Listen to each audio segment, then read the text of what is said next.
আসসালামু আলাইকুম। আমার ছোট একটা গরুর ফার্ম।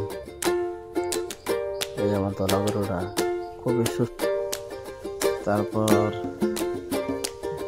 এমনি গাখির আলাই গেলে কালা গরুরা খুব ভালোই গাখির হয়। আপনি যে আপনারা দেখতেছেন কাউ মেটটা খুব ভালো। আর এই দলা গরুরা এটা বর্তমান 6 মাস গাপ, গাখির 12 লিটার আছে।